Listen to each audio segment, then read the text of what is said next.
July 26, 2025. A sun-drenched Saturday in Devil's Den State Park, where the Ozark Mountains' jagged bluffs and whispering pines promised a perfect family outing. Clinton David Brink, 43, and Kristen Amanda Brink, 41, led their two daughters, ages 7 and 9, along the 1.5-mile Devil's Den Trail, their laughter echoing through the rugged loops. New to Prairie Grove, Arkansas, after moving from South Dakota, the Brinks were eager to explore their new home. But as they wove through the shadowed paths, a predator lurked, unseen, waiting to unleash a horror that would shatter their lives and stun a nation. This is the story of a double murder so brutal, so calculated, it left two young girls orphaned and a community gripped by dread. Tonight, we dive into the chilling arrest of a suspect, his disturbing past, and a motive theory so sinister it will claw at your thoughts long after this video ends. Welcome to Untold Crimes and Affairs, where we unravel the darkest mysteries. Hit like, subscribe, and join us as we step into the heart of the Devil's Den murders. Washington County received a call from the visitor center. Two children are there. They advised that their parents were assaulted. One was possibly stabbed. The parents are missing. Do we need to sweep the coastal trails or just stay on the main trail? Cover the main trail right now first. Oh. Copy that. How? Sweep the main trail first right now. Main trail? Like ice blocks, hiking down. For help. Copy that. Say again. Repeat. Hear yells calling for help. We're hiking down. But At 2:40 p.m., a desperate call pierced the Washington County police scanner, its urgency cutting through the static. An assault deep in the park's unforgiving terrain.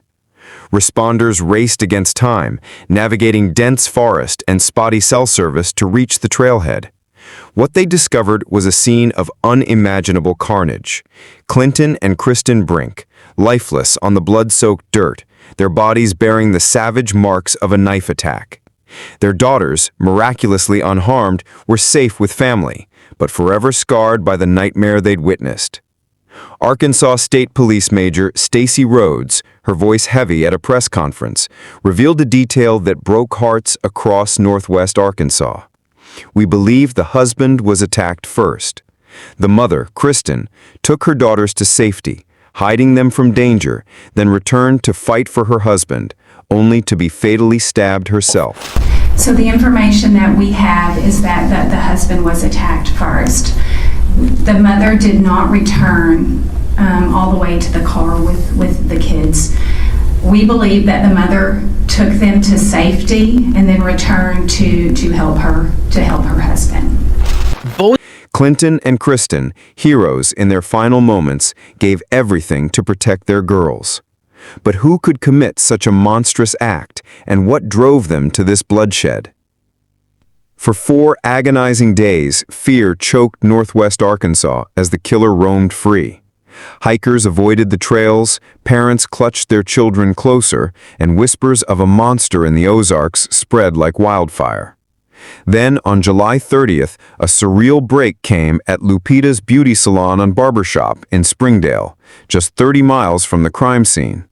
At 5:57 p.m., Arkansas State Police stormed the salon, their boots echoing on the tile floor. In the barber's chair sat 28-year-old Andrew James McGann, a black and white cape draped over him, his fade half-finished, frozen mid-snip. Surveillance footage, later obtained by Fox News, captured the moment. Officers cuffing McGann as patrons gaped, the hum of clippers silenced by the weight of the arrest.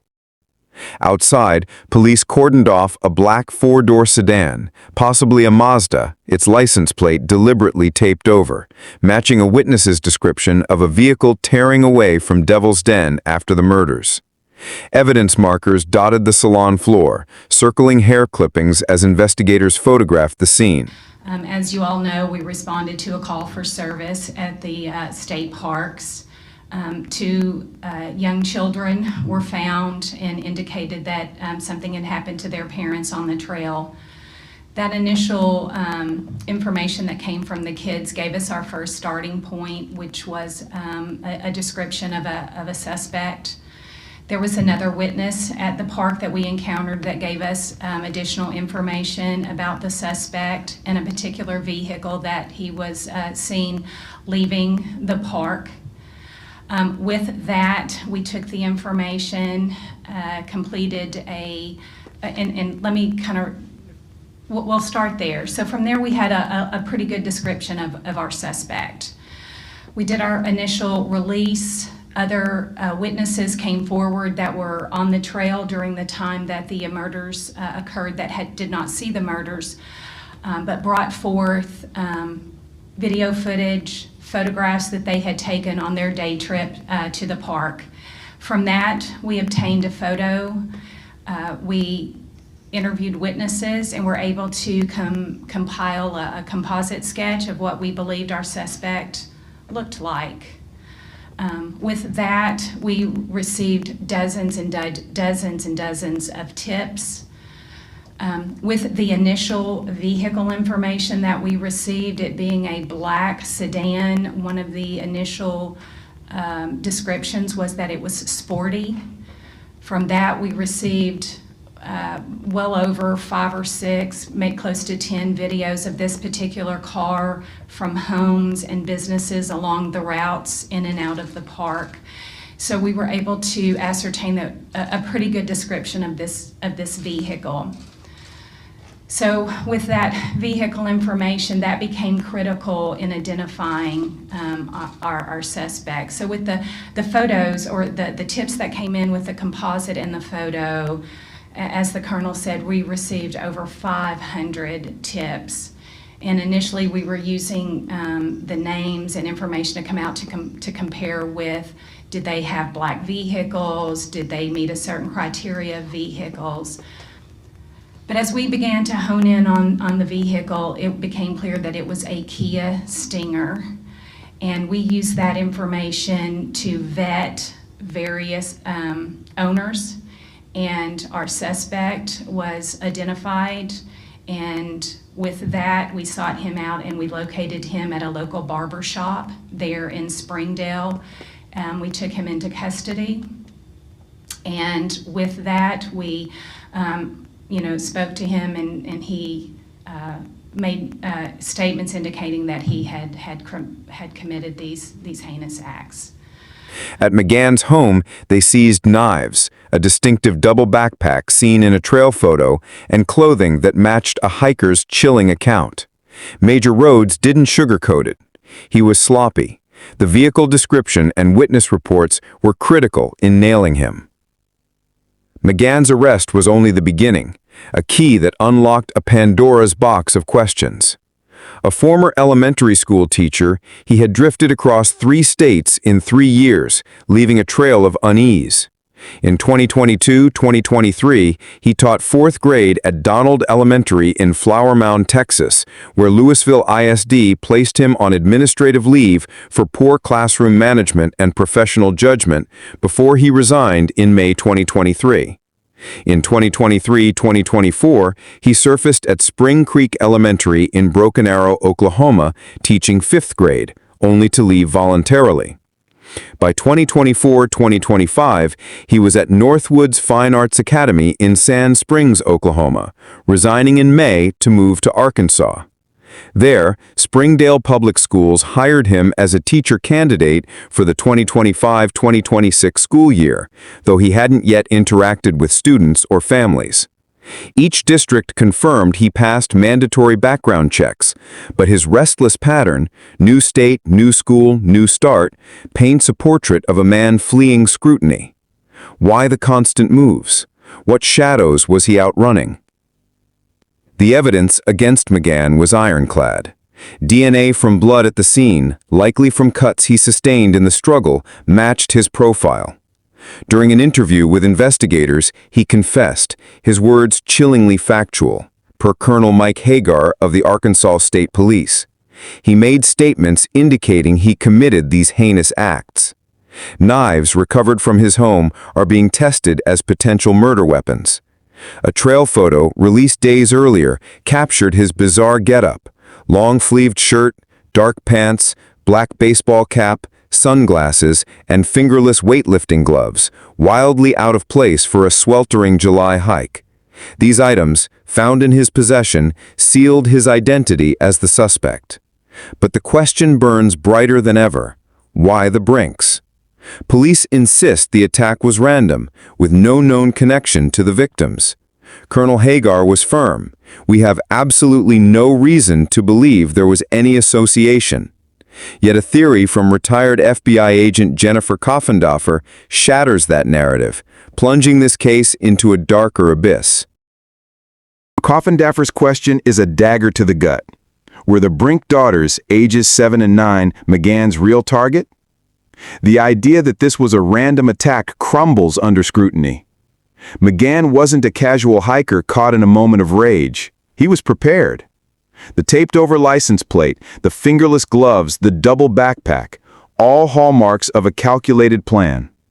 His history as a teacher, always around young children, and his relentless moves across states suggest a man dodging accountability, perhaps hiding a compulsion he couldn't control. Coffendorfer theorizes that McGann was prowling the Devil's Den trail, his eyes scanning families for one with young girls. The Brinks, with their 2 daughters, were the perfect mark. Did he intend to abduct the girls, only to be met with Clinton and Kristen's ferocious resistance? Kristen's desperate act, hiding her daughters before running back to fight alongside her husband, may have disrupted a scheme far more sinister than murder. The taped plate, the tactical gear, the choice of a family-friendly trail on a busy Saturday, it all points to a predator with a purpose. Coffendorfer suggests he may have watched the Brinks for hours, waiting for a moment when the girls strayed just far enough from their parents' sight. Perhaps one daughter wandered ahead, sparking his move, only for the parents' fierce defense to force a deadly escalation. His past, marked by professional concerns and abrupt resignations, fuels the theory that he was no stranger to fixation, even if no criminal record confirms it.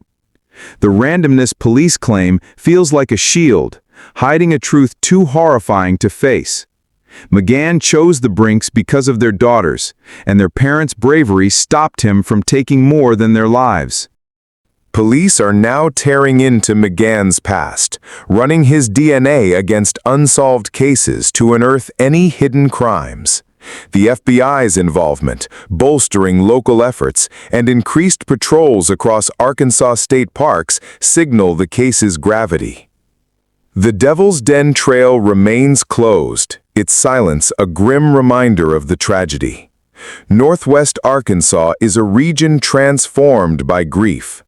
Clinton, set to start a new job as a milk delivery driver just 2 days later, and Kristen, a devoted mother whose final act saved her daughters, are mourned as heroes.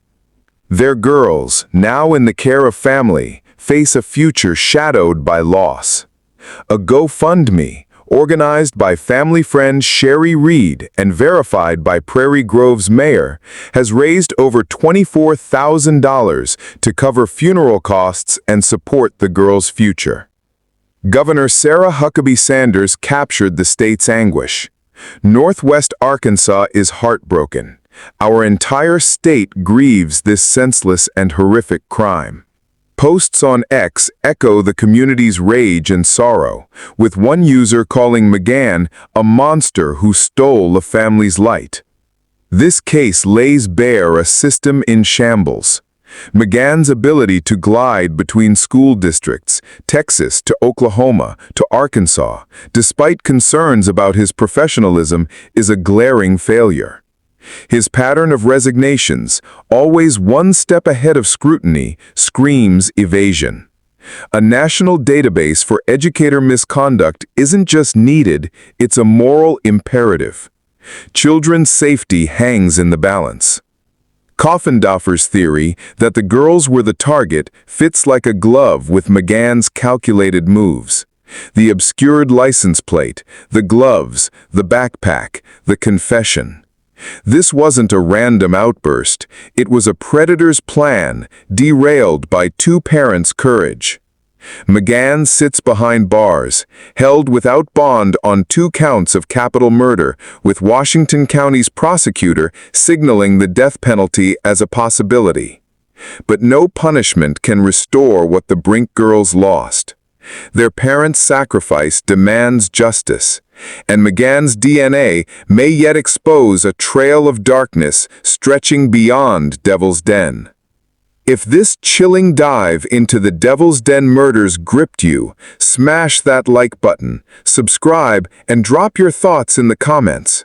Were the girls the true target, or was this truly random? We read every comment.